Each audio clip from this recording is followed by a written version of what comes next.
My grandfather said to me once that I was a vital piece in a puzzle that had billions of vital pieces that go to make up Yeah. this beautiful universe of ours. And he said, like every puzzle, no two pieces are the same. It's your job to find your place in the puzzle.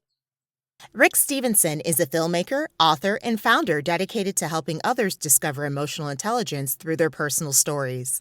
Despite earning a doctorate from Oxford and creating 12 movies and hundreds of TV hours with top talent, his true purpose emerged after realizing his own emotional ignorance.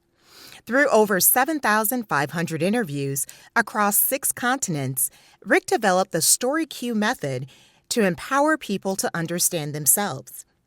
He's the founder of the 5,000 Days Project and Prodigy Camp and author of 21 Things You Forgot About Being a Kid.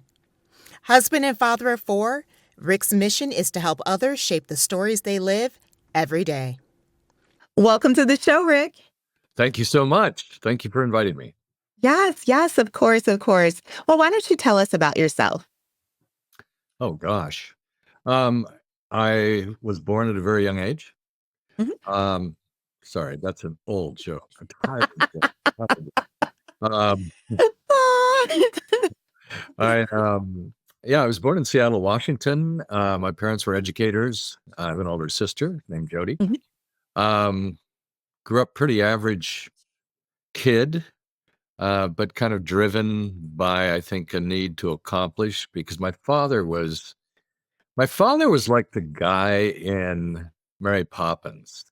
Not, I mean, super busy, not the buffoon side of him. In fact, my dad is Mhm. really cool and very sought out, Okay. but very busy. And the thing is that when I had him as a dad, he was amazing, Mhm. but he had meetings 7 nights a week.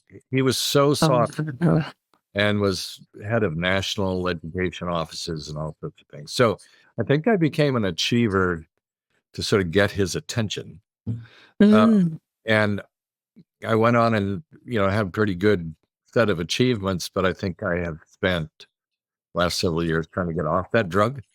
Mm. Oh, Okay. yeah. Okay. So I went to my bachelor's degree in history, my master's degree at the London School of Economics and Economics, and then my doctorate at Oxford in international relations. I was going to go into the State Department, not be the filmmaker I became. Wow. Okay. That is a very, very interesting journey. And again, your background was so impressive. And one of the major things that really caught my attention was your project, the 5,000 Days Project. So, through the 5,000 Days Project, you've conducted over 6,000 interviews with young people worldwide. So, what inspired you to start this longitudinal documentary series? And what are some of the most profound insights that you've gained? Sure. Yeah. Oh, first of all, it's 7,500 interviews now. What? I can't even imagine And that. who's counting? Who's counting? Well, Wow. first of all, the 5,000 Days Project, just to let people know what it is, it's Yes. a longitudinal project that interviews kids once a year as they grow up. And the idea being to create originally a time lapse portrait of childhood. Uh, my motivation for doing it, though, and 5,000 days is roughly the time it takes to go through school. Um, Okay. my motivation for doing it, though, was a strange one, and that is that uh, when I was 7, I had a huge romantic life. Um, Most of it was in my head. In fact, all of it was in my head. But I was in love with Jacqueline Kennedy, and I wanted to marry her. I knew she was already married to that JF whatever guy, but I know where this came from. It came from my parents' love story, which was Mhm. astounding. It was three chance meeting against the vast backdrop of World War II. And I Mhm. wanted from my earliest age, more than anything, to just meet the right person and have a family. Mhm. Cut to 30 years later, I am no closer to that than I was when I was 7. And so I had a whole series of relationships. I was never a one-night stand guy, but I had a lot of Mhm. of relationships, always kind of searching for the right person. Um, and I think the whole thing kind of turned around when my relationship of 3 years said, and I said, I love you. I just don't feel the certainty. And she said, well, will you go into therapy with me? And I said, therapy is for people with problems. And she looks at me. I'm like, okay. So, so we went. We went into therapy, and 3 weeks later, we're broken up, and I got to keep the therapist. Um, and so, what unfolded from then was the realization that I didn't rule my life ignorance did. I had a reasonably high IQ, but my EQ was on the floor. I didn't understand why I felt what I felt about anything. And Mhm. so it was revealed by the fact that over the next through sessions, the therapist had me about all my relationships. At the end of it all, she goes, Rick, you talked glowingly about all people, like what was wrong. And I said, I just didn't feel the certainty. And she said, okay, well, what do they all have in common? And I said, they're all women. And she looks at me deeply disappointed and says, go deeper. Um, I said, oh, me. Yeah. Boom. Well, it was probably so obvious to everybody around me. It never even occurred to me.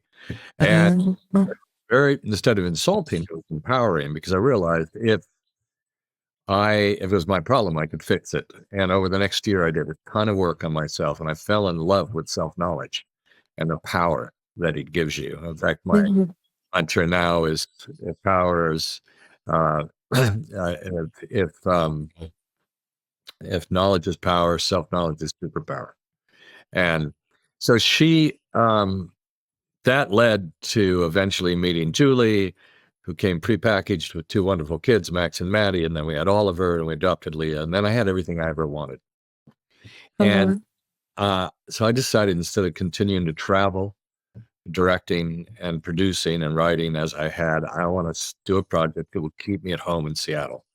And so that is what led to me going to local school district and saying, are you interested if I interview X amount of kids? Of course, what happened was the first interview was in February 2001. The second was in December 2001. And what happened in between was 9/11. Oh, And wow. Okay. the kids not only needed, but wanted to talk on a much, much deeper. Mhm. And at that point, the project took a complete about face. It ceased being about documentaries, even though we still make them with the child's request, but all about using the interview technique as a means to help kids deal with the difficult world around them and to help them answer the greatest question they'll ever ask, and that is, who in the world am I? And Yeah. so successful in the school district that got asked around the rest of the district and the city and then the county and then the state and the world. And now we do it in 6 continents. And I'm traveling constantly. But The thing you were trying to avoid. That's the okay thing I though. was trying to avoid, but my kids, had seen 6 continents by the time they were 11. So I take my family with me when I can. And Fantastic. so that was the origins of the project, and it's just grown since then. That is amazing. So, can you explain, because you have something that's called the StoryQ Method. So, can you explain the StoryQ method of guided verbal journaling, and how does that help individuals like unlock self-discovery and personal narrative empowerment? Okay. Yeah, the StoryQ method is basically a Socratic dialogue, conversation, but instead of Mhm. using philosophy or psychology, it uses story, which everybody has. And so it Mhm. makes it accessible to everybody, helps them learn to tell their own story, which, after 7,500 interviews, I've discovered none of us have anything more valuable than our own story. If you Yeah. think about it, you have Some people may have property or money, but what's more important than discovering who you are, who you're meant to be? That's And so true. Yeah. that was Mark Twain who said, two most important days of your life is the day you're born and the day you discover why. And but the problem is that we're all born into someone else's story. And until we have the self-knowledge and the courage to live our story doesn't even really begin. And Mm, so the whole purpose of the project then was to use this sort of Socratic dialogue to ask the right questions in the right order, in the right setting, in the right way to help people get to their right answer. And it was hugely successful from the start because I have not met one person that just didn't want to talk. Even those whose faces say they don't, they do. Uh, yeah. and the process, the way it works, in answer to the second half of your question, is super interesting because all of the emotion in our life, Mhm.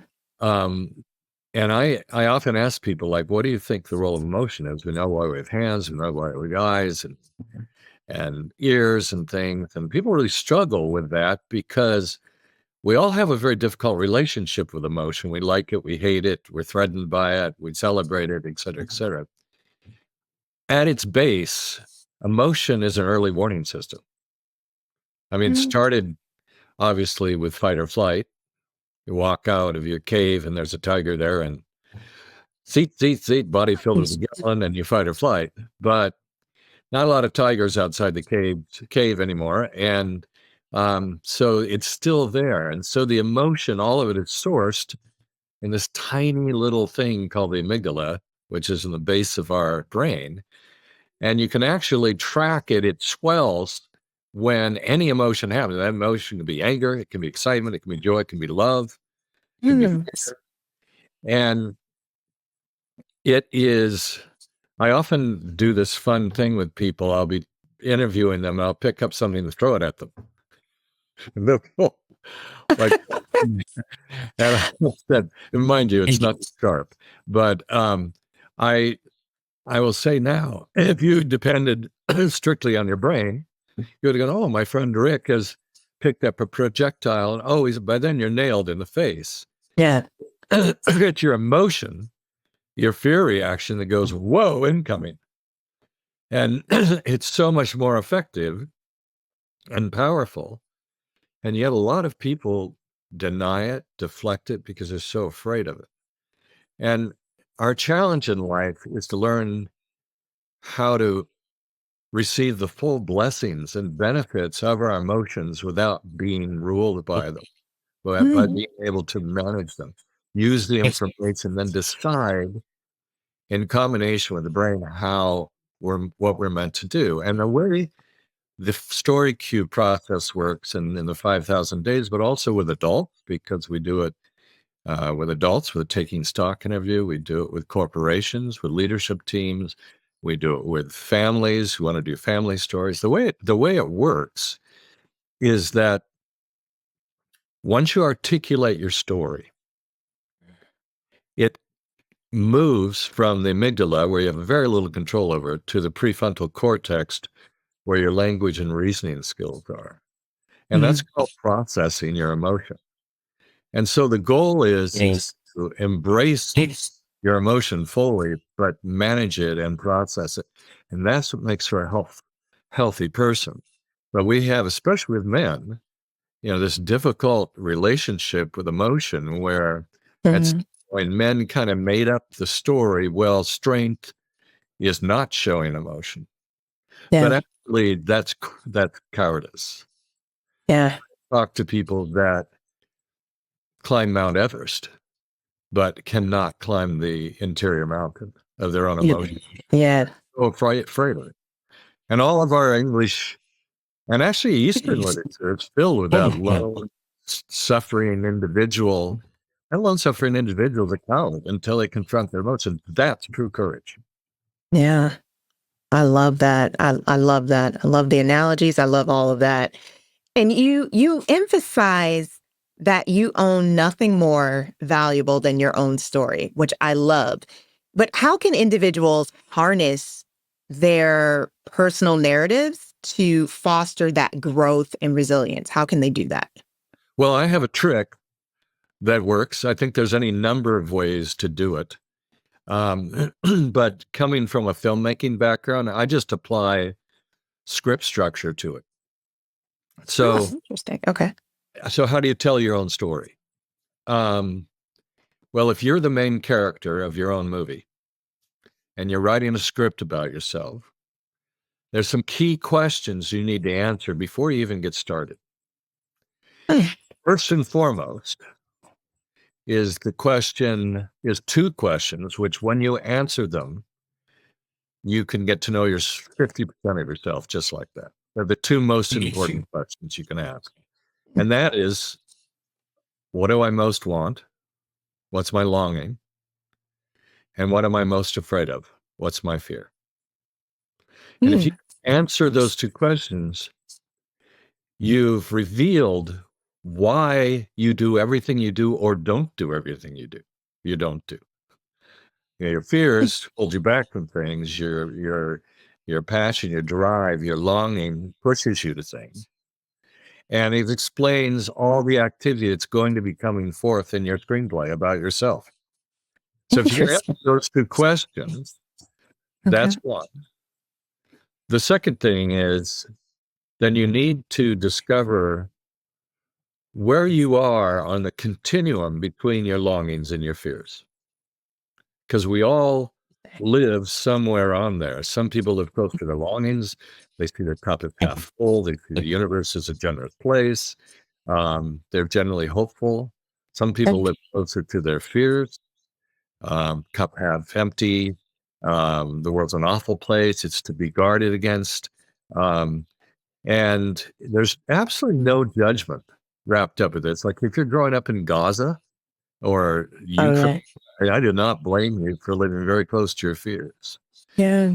That, however, does not need to dictate your life, because we have this thing called mindset, which is the unique human ability to look at exactly the same thing two different ways. In other words, you can be angry at a rose bush for having thorns or grateful to a thorn bush for having roses. It's the same bush. So True.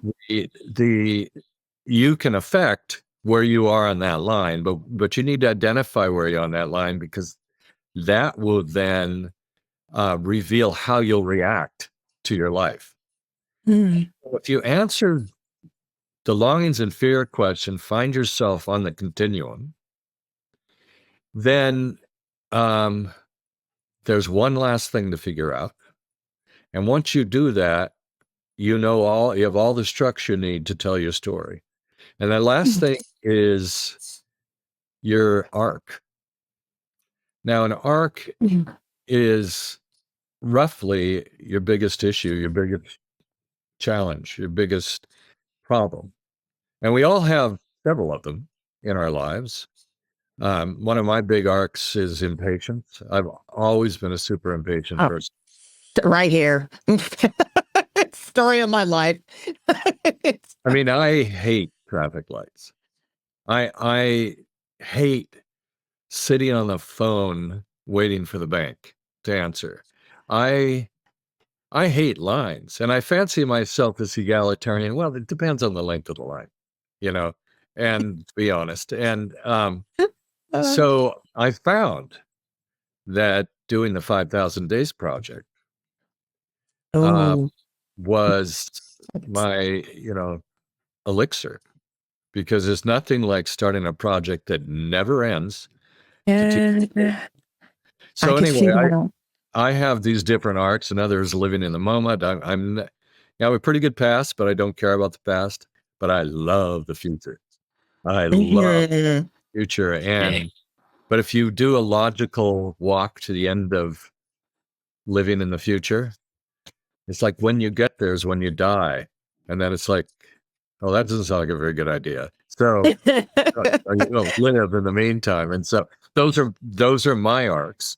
And people's arcs are, can be fear of failure. It can be fear of intimacy. It can be fear of disappointment. It can be a struggle with discipline, Sure. trust, Mhm. with all sorts of Yeah. things. There's a number of arcs. So if you look at every movie, Hmm. Hmm. you're Hmm. the main character in the first 5 minutes, they suddenly get this problem they have to solve, and they spend the movie solving it. And they spend the first half of the movie doing it in ways that aren't going to solve it, that they think are going to solve it, but are easier. Yeah. In the second half, they Sure. go in their cave and scene where they face their greatest fears, and they'll hopefully come out the other end and have what I Yeah. call the sort of a pot of gold. And so perfect Yeah. pot of gold Yeah. is Wizard of Oz. Yeah. Dorothy, teenager, living in Nowheresville, Kansas, Yeah. dreams of someplace over the rainbow. Hmm. And Hmm. dream going there, discovers it's not what she thought it was. Yep. And her pot of gold is discovering she'd had everything she needs all along right here, and there's no place like home. So that's a classic arc, and you can take almost any classic movie, and there you go. You'll see that. So if you can use that structure and go, wow, and my struggle is trust. I've been Yeah. wounded these ways, and now Yeah. put up these blocks, and I do, or whatever it is, and you can see on the horizon Hmm. where you need to go. It informs your life in a way that not only helps you tell your story, but it helps you affect your narrative. And you realize Yeah. moment of every day and every action and every step, you're writing your autobiography in real time. I never thought of it like that. That is absolutely amazing. I want to follow up on that. So much that you just discussed right there, but you've got the person sitting right in front of you. How do you pull that out of them?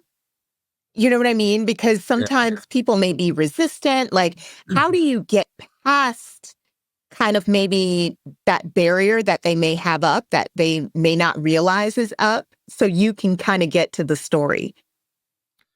That's a very good question, and it differs with uh, different people. I have a kind of Yeah. set of questions that I use as a guideline, but I am off that set right away, depending on Yeah.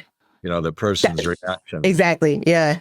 Some want to talk and they're just flowing. Others don't want to talk, and they Gotta be do, part. but they are putting up these barriers. Yeah. Um, and so, what I generally do is I try to just have a conversation that, again, revolves around their emotion. Like, when's the like one question I'll ask an executive: when's the last time you cried? Mm. And not over getting kicked in the wrong place. It's like something emotional. Yeah. And immediately people will go to, well, it was actually last week because my son XYZ or whatever, or I haven't cried in 10 years. The both are revealing.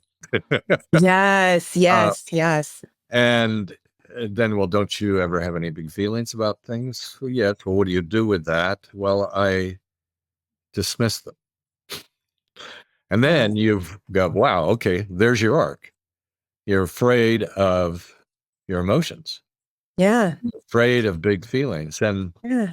I often use this Yeah. analogy. It's a really, really good one. Do you know what a music equalizer is? Vaguely, but yes, please go ahead and explain it. It's in a studio, and it's a whole line of buttons Yeah. that cover the sound from the lowest sounds to the highest sounds. And when they cut a song, Mhm. they will often create a safe zone. So cutting out the low points that could bust your speaker or the high points that can break your glasses. Mhm. Mhm. And the beauty of a safe zone is, saves your speakers and saves your glasses. And I tend to think we do that in our life starting age 7, 8, 9, 10, as we Mhm. face the disappointments, as we face the challenges, and we go, I don't want to feel as much as I felt when I was 2 or 3 or 5, Mhm. whatever, and we start creating the safe zone. The advantage is you've created a safe zone. The disadvantage is you don't hear the full beauty of the music. And Mhm. you need to decide what's more important to you. And since I do this thing called the Mhm. Prodigy, which is for young artists, for an artist, it's vital to hear the full beauty of the music, or else you're really not tapping into all the inspiration you need to be successful. So, I love that. I really like that. I sorry, I'm kind of touched by that. That was really great. I enjoyed that. well, Enjoyed that. we all have a safe zone, Yeah. Yeah.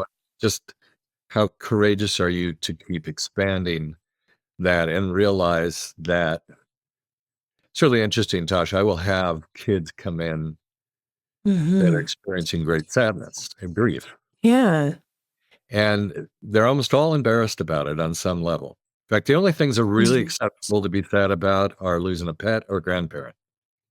Mhm. And even those are lots of things to be sad about, but that was often be the Yeah. chart. And so I'll say to a child who has lost the dog that has been with them since birth, Mhm.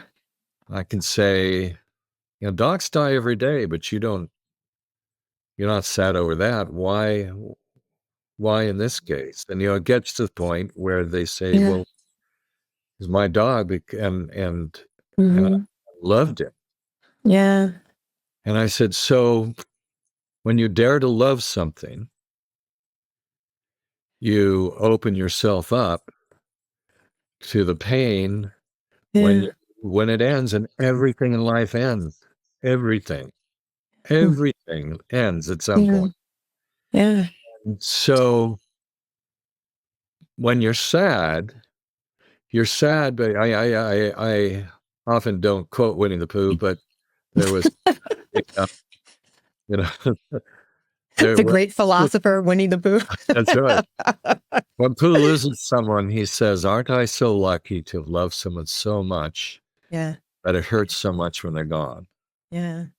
And then I said, "So actually, the extent to which you're sad, extent to Yeah. which you're willing to feel what you feel, what you felt on the other side in loving, you know, Mhm. this is just another form of loving." I once heard grief described as love with nowhere to go. And Mhm. and it's to be able to see them realize that sadness Mhm. is actually a testimony to their courage to love, and then to realize that there's nothing we can do better in life than love, and Mhm. sadness can't be all bad. And then they Mhm. experience it, and that doesn't mean they need to wallow in it for the next 20 years.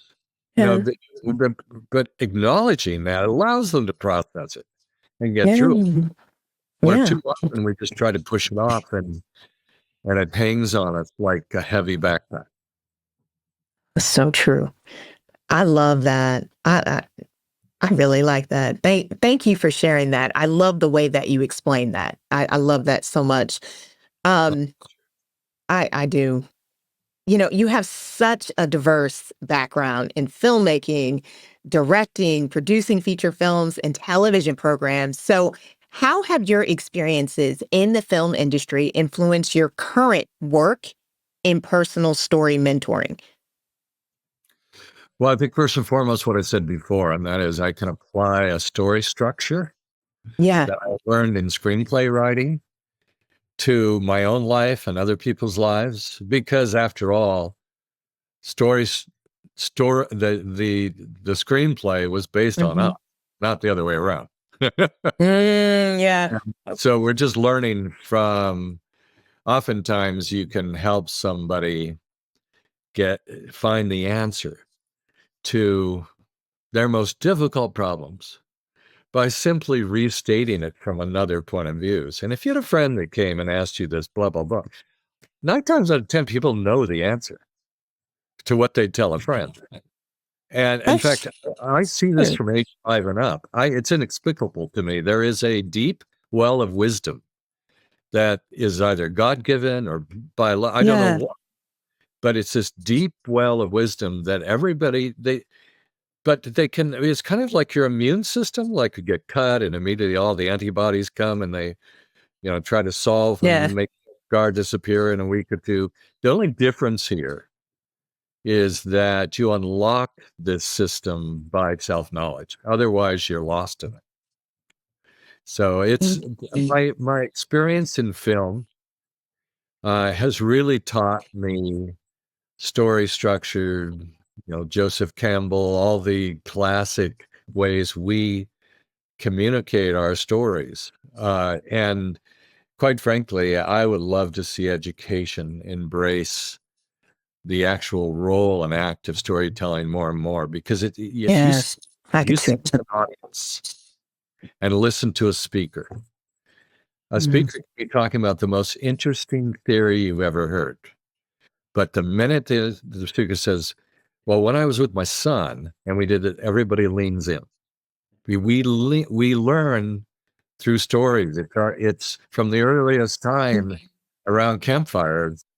It was the way we learned things. It was communicating how to deal with life, and storytelling is the key to everything. I love that. Just to piggyback off of that a little bit more, your book, 21 Things You Forgot About Being a Kid, aims to help readers better understand children and themselves. So, what prompted you to write this book, and what key takeaways do you hope readers will gain? Oh, that's a great question. Well, so I first got the idea for the book Mhm. um, when I went into when I kept realizing that adults say to kids, enjoy high school.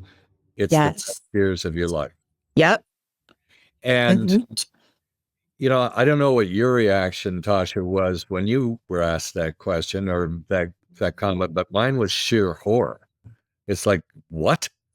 This is it? Yes. You know? And, I think and then, I think it's fair to say quite a few of us were kind of like, for real? Yeah, I yeah. agree. Yeah. And then you become this adult and you start saying it to your kids. And like, what brain dead thing happened in between that made you lose Oh. all your memory of the horrible things that happened that you dealt Mhm. with it, you negotiated. Um, and it's simply selective memory to help us not have to live with the pain of the memory, because most of them are Mhm. unprocessed, which is why all of us are caught into some form of arrested development. And so the entire book Oh. is about, like, I have elements of myself where, I mean, clearly there was a part of me that got stuck at 13 on romance at some point, where I had a totally skewed idea of what, and I don't know what it was or whatever, that I had to sort of work through. Mhm. And so the book is all about trying to remind people, bring them back to the reality of the fact that, life isn't always the way you remember it. Mhm. Worth tapping into your story Yeah. to reveal those dark caverns of information that, when exposed to air, will be. I have this great story about my 9-year-old nephew. He's much older now, but when he was 9, he wanted to be a 5,000 Days kid, and his brother and sister involved in the project asked me if I'd do an interview. I said yes. His name was Andy. And so I sat him down in front of the camera, turned on the camera, said, Andy, you ready? And immediately burst into tears. Aw. Okay. Andy, I haven't even asked you a question yet. And he said, I know, but I know what you're going to ask me. And I said, oh, yeah, what's that? He said, you're going to ask me when was the last time I cried and why? And I said, well, that's normally question 7, but it sounds like you know the answer to that. And he nods, and I sit back and listen as he tries to tell me about an event that had happened 3 days earlier in his school. Mm. And at some point, he just breaks down again and said, Andy, can you try again. I'm here. He tries second time, can't get through. Finally, a third time, he managed to get through. And what had happened is he, as a fourth grader, had gotten a lead in the school play. The teacher had asked him to stand up and sing his solo. He did that. The kids laughed at him. And he ran out, burst into tears, ran out of the classroom, with a sort of situation that would put most of us into therapy. And age 42 is why we can't speak in front of the Rotary Club, Yeah. And so just for stupid filmmaking reasons, I said, Andy, could you tell me the story one more time, just so I have it loud and clear? Because what I had was a lot of, Yeah, sure. And so he told me, and he got through it. And then I got this idea. I said, Andy, do you trust me? He goes, yeah. I said, okay, go with this. It'll seem weird, but go with it. I want you to tell me the story one last time. But this time I want you to sing it. Looks at me and he goes, I was in my class and the teacher asked me, within seconds, he burst out laughing. And I saw this thing that had been so toxic, so cancerous, so eating him from the inside that he hadn't even been able to get him out of his mouth. I saw him throw it up, hold it in his hand, expose it to the healing light of day, and laugh at it. And that's when I realized the power of telling your story, where you get to move from being its victim to being its author. That is so deep. That is really deep. That is deep. I cannot wait. I cannot wait for this to air, because there's so many gems that you have shared that I'm just sitting here taking in. And that's really deep, though. I don't know how you came up with that, but that's deep. Well, thank you. What I will say is this, is that my wife, Julie, says, Rick, every time you come back from an interview, you seem so animated and so charged, like you've learned something new. And, going to the theory of my book, that we're all stuck in some form of arrest, and we can learn from kids, like of where we are in that. Yeah. It suddenly occurred to me, it's like, oh my gosh, am I having thousands of kids around the world helping me work through my issues? And the answer is quite clearly yes. Yeah. Whatever wisdom comes out of me has generally come through them. All I'm doing is just sort of collating it. So That's awesome. Yeah, that it really is deep, though. I'm sitting here thinking, though, in today's digital age, how do you see technology affecting the emotional development and storytelling abilities of young people? there are definitely good sides to it.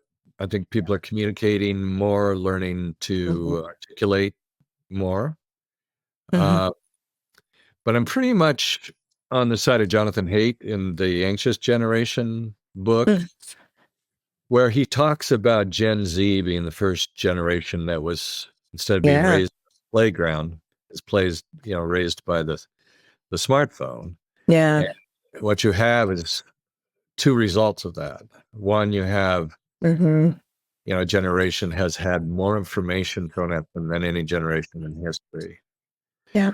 But you also have a generation that is afraid, that does not have resilience, because they've not had the advantage of getting their knee or facing the bully or doing and this is why people are even shy for relationships, for dating. I mean, this generation is not resilient. And I see that through so many of my interviews. And we as parents want to do everything possible to prevent our children from experiencing pain. And that's a mistake. They gain independence and they gain resilience by having to face difficult things and not having us fix everything for them.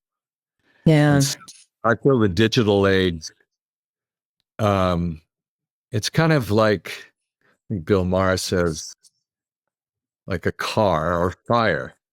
It can be a good thing or a bad thing, depending on how you use it. And right now, the way that we're using it is not good. Yeah. Yeah.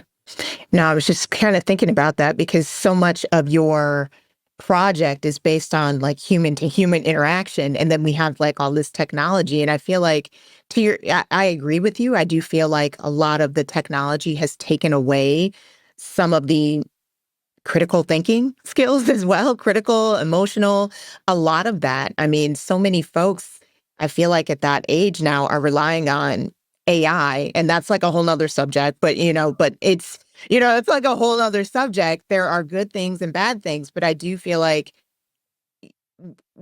over relying on certain technologies cannot be that good. I don't Yeah. know. Well, it's such a challenge because whenever you get Yeah. any new technology, the best and the worst rushes toward it. Like, Yeah. the most profitable and I think um, the first thing that ran as the film industry exploded into its own technology of Yeah. cameras that people would buy, whatever, was porn. Mhm. So you look at the smartphone, and all the unhealthy things are going to rush to it where people can make Yeah. money off it. And this is not on any level dishing the capitalist system. I'm a believer generally in it, but Mhm. with guardrails. And at some point, it's we're going to experience with the smartphone what we eventually experienced with smoking, with cigarette. Mm. We possibly hand over this situation to our kids without some guardrails. Yeah. And it's moving so much faster than we can think. Yes. So I don't know. It's a challenge, and Yeah. we just need to do the best we can do. Yeah. Yeah. So, are there any upcoming projects or initiatives that you're particularly excited about to continue your mission of, personal narrative and empowerment and development? Well, I think that StoryQ, Hmm. we have sort of 3 areas we focus on: the 5,000 Days Project, which is available to any kid. And Awesome. we give away half of what we do. Wow. We charge for what we do, Yeah. but that tends to finance like a project we're doing in Cambodia. I've done one for 15 years there with the Sunrise Children's Homes there. And Wow. I'm going to say something very controversial here because I'm a solid believer in the family.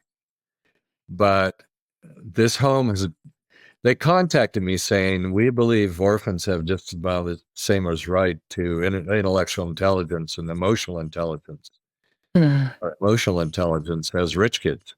And I'm like, Mm. I'm there. And these kids have turned out so well, Mm. so much better than several kids with parents.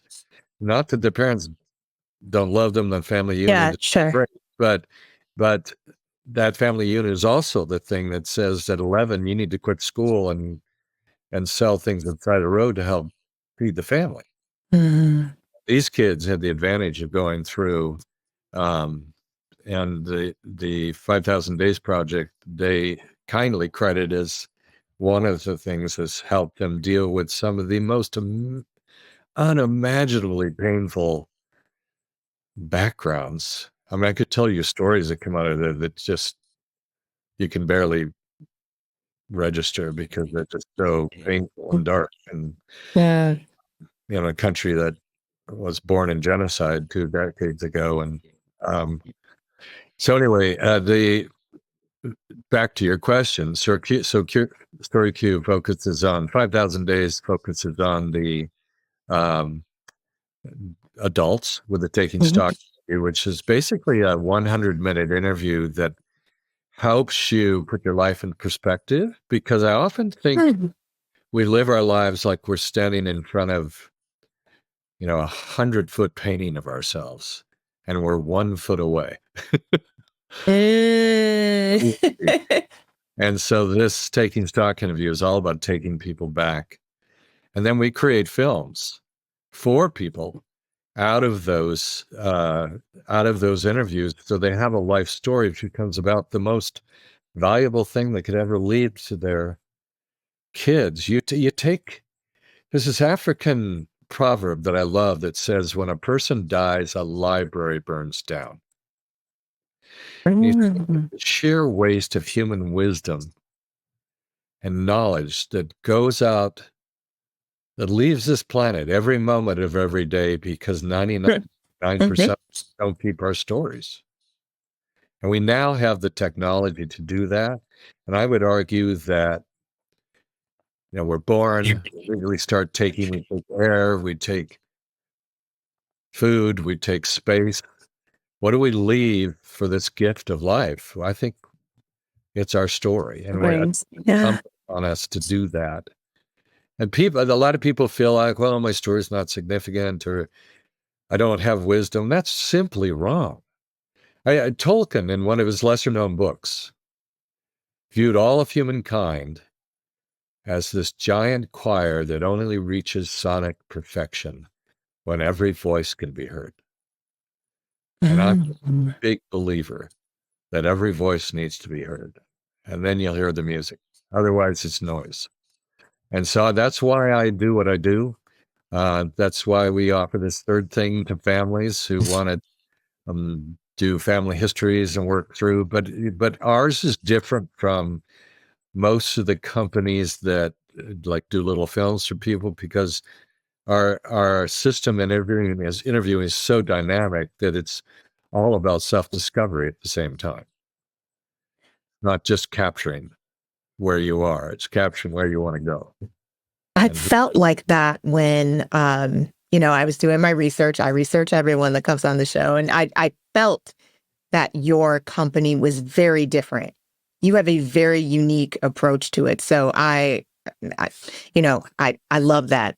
That's actually what kind of drew me to wanting to meet you. So thank you. Well, that's the thing that's yes, rewarding for me, is to yes. sit with someone, and as they tell their story, to ask the right questions to get them to go, ah. Yeah. I mean, like my counselor did. Have you ever Mhm. thought the problem might be you? It's like, something's so off.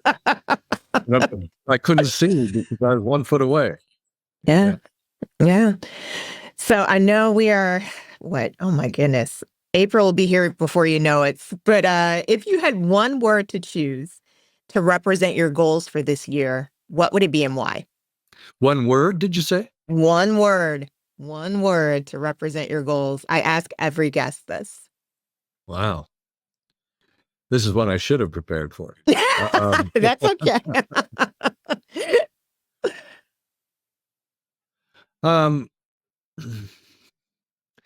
I often ask people and kids, like pretty much from 7 up, Okay. I'll ask kids to describe each member of their family with one word. Mm. And then I will ask them to describe themselves in one word. And it does do Okay. exactly what you're doing to me, talk. You I did know, not plan that, but I ask every guest I've ever had on the show has gotten this question. well, if I describe myself, it would just be passionate. Okay. And so my word for this year would be passion, because Okay. it's what makes what I do, it drives what I do, I love that. and makes it not feel like work. Awesome. Isn't that what we all want? I think Yeah, everyone at the end of the day would love to feel that. it's the dream. It's the dream.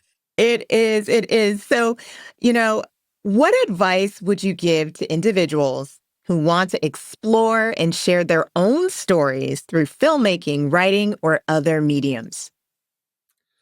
Um,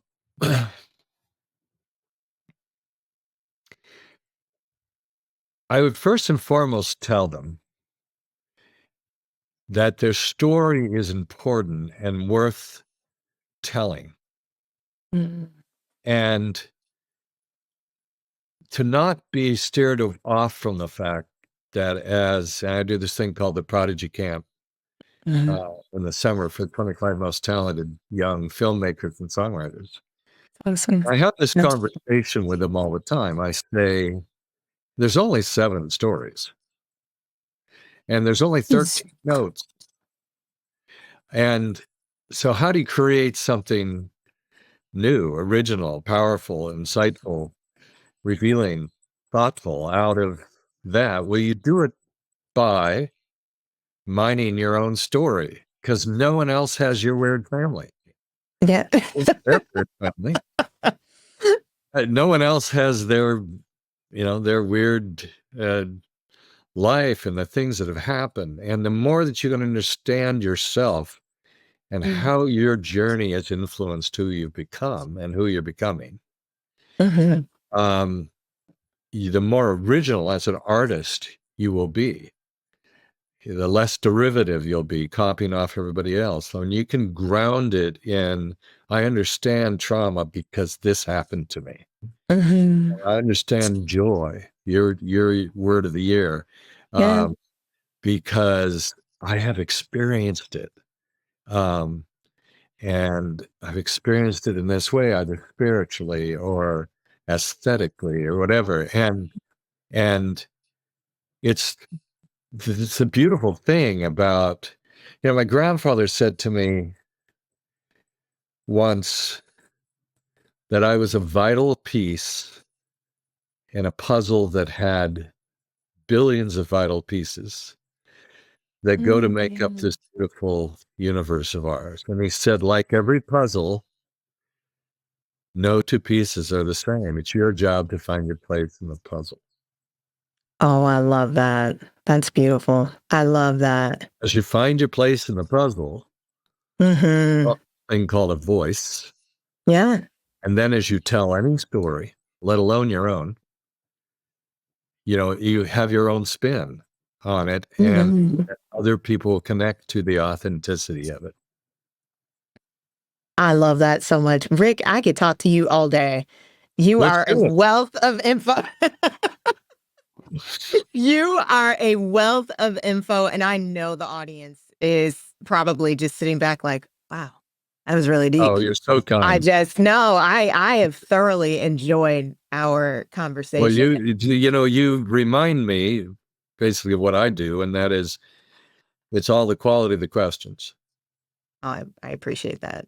I do. I do. I try my best to research and ask questions that I know would bring out the best in that person, but also that would resonate with our audience. And so I know folks are probably going to want to get in touch with you. How can they go about doing so? I'm best reachable on my email, which is very cleverly rick@rickstevenson.com. So, Yes, that was so difficult. a lot of marketing expertise on that, and people felt, so it's rick@rickstevenson.com. Fantastic, fantastic. Rick, thank you so much for coming on to the show. I thoroughly enjoyed our conversation, and I know everyone else did as well. So thank you. Thanks, Tasha.